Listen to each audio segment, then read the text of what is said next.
Hi, my name's Leo and welcome to my channel Cola Flipper. I'm a UK eBay reseller. I buy second-hand goods at car boot sales and charity shops and I flip them online for a profit. Really quick video today. As you know, I'm quite a frugal chap, and one of the things I try to do, if I have to go out and spend money somewhere, I will try and figure out, is there a way I can recuperate some of that money? So today was MOT day. Had to go to my local MOT place, local workshop, to get it checked. Car's fine, no issues, so that was a £54 cost.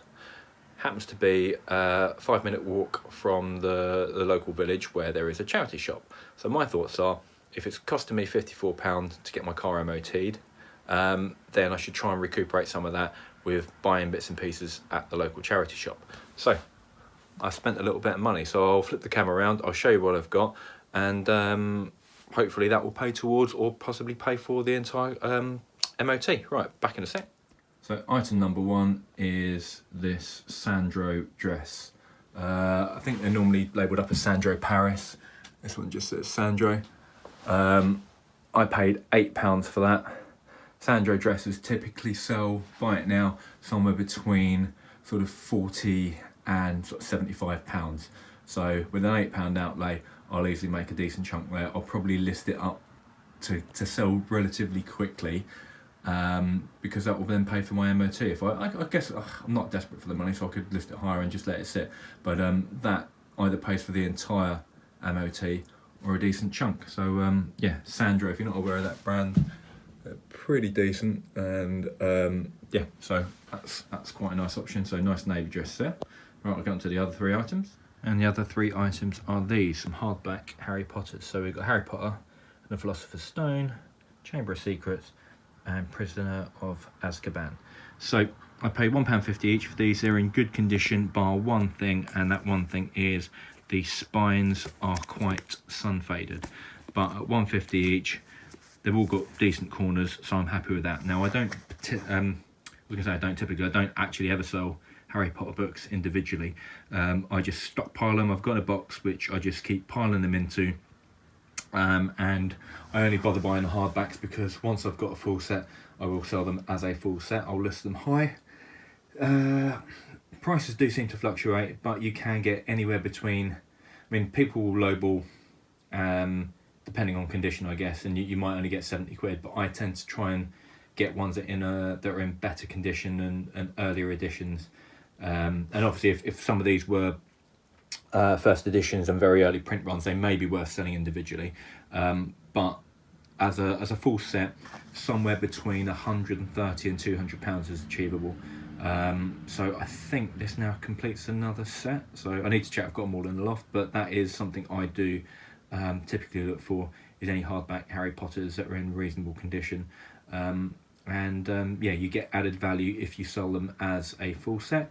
Up to you how you do it, but individual ones, if they're a low print run, then you can get lots of money. So for example, if you want to see how that print run is done, inside the front cover, here.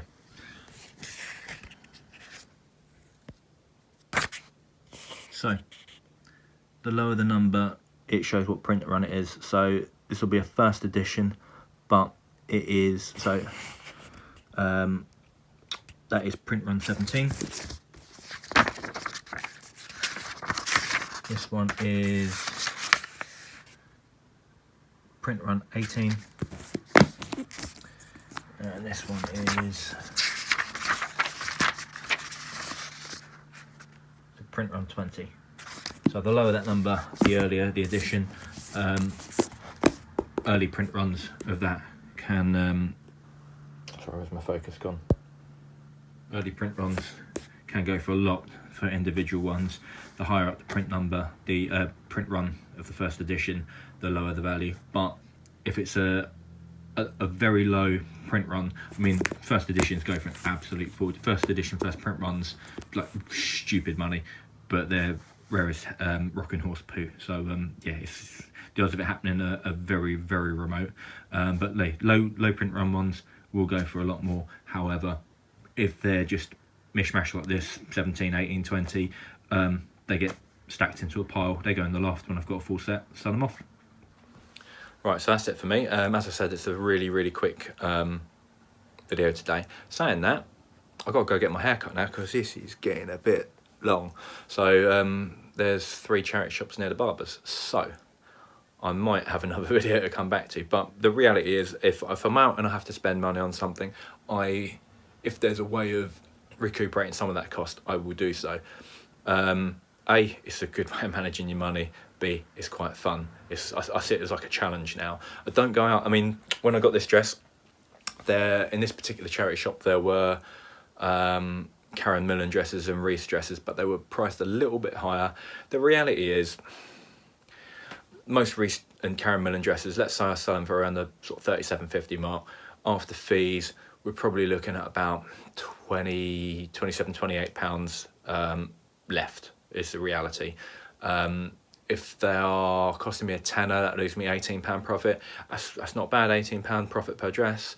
But when I'm spending out 10, I don't know, I've got a massive backlog, so I'm trying to get bigger winners if I possibly can. So yes, if I didn't have a massive backlog, I would have 100% snapped up Karen Millen and Reese dresses for 8 to 12 quid.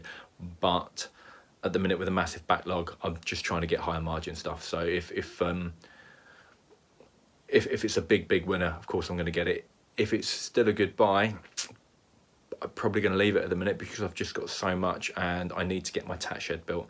So I'm not listing anywhere near as much as I would typically try to, because I've got to get that shed built, and that's all my evenings and weekends taken up. So yeah, you just got to fit in what you can where you can. So this might be it, but there might be extra bits depending on what I get after I've got my hair cut. So if this is goodbye, see you next time.